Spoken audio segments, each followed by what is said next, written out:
Assalomu alaykum. Voy, alaykum assalom. Qalaysiz? Mumkinmi? Keling. Bizda faqat bugun nima? Syomka jarayonlari. Mayli, biz uchun harakat qilayotgan ekansiz. Qalaysiz? Tinchmisiz? Yaxshimisiz? Keldingizmi? Rahmat. Rahmat. Qanaqasiz? Charchab qolmayapsizmi? Rahmat. Ko'rganimdan xursandman. Men ham xursand bo'ldim. Ayollarni yuksaltiraman deb. Men dars qilib o'tiraman. Mulk xonimni darslarini olyapmiz.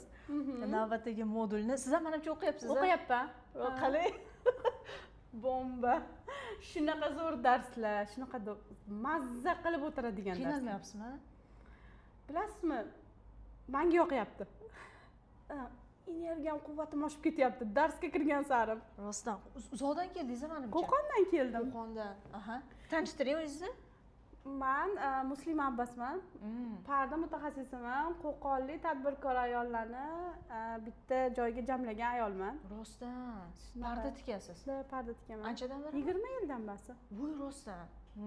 Oila bolalaringiz bor? Albatta, 4 ta farzandim bor. 2 ta qizi. Yo'q. Shunaqa. Sizni oqtarib keldim. Bilasizmi, siz vodiyni ayollariga keraksiz. Da, xo'p.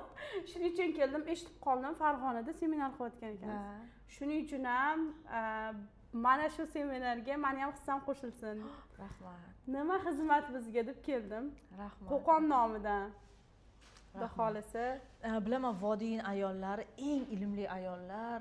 Aytishadi, biza Instagramga kirmasligimiz mumkin, YouTube'ga kirmasligimiz mumkin, lekin hammasi kitob o'qiydi. Mana shunaqa qiziqishar ekan juda ham. Ayniqsa Qo'qonda ayollar bilasizmi, ular tadbirkor, mehnatdan qochmaydi. Hammasi harakat qilib natijaga chiqqan ayollarda. Atrofimda shunaqa kuchli ayollar rosa ko'p.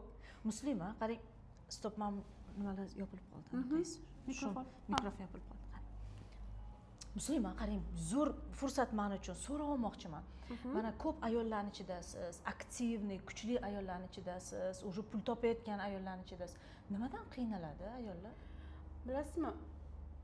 Pulni joy-joyiga qo'ya olmay qiynaladi. Qorishtirib yuboradi ayollar. Ayniqsa vodiyning ayollari shunaqa ular. Nima, ishlatib qo'yadimi, sarflab qo'yadimi? Ha? Qudasiga, farzandiga yoki o'sha oilasiga ishlatadi-da. Og'riq nimada? Nimadan og'rinadi? O'zi asli shu masalada kelganman sizga. Ularning og'rig'i yarim tomonimiz, men o'qib bilyapman. Yarimimiz otadan, yarimimiz onadan o'tganligi uchun ular ota tomonda ko'proq ushlab borib, murskoy bo'lib ketib qolyapti-da. Mana shu deb bilaman men. Uyga ham borganda-chi, prям rahbardaqa muomala qilib qo'yadi.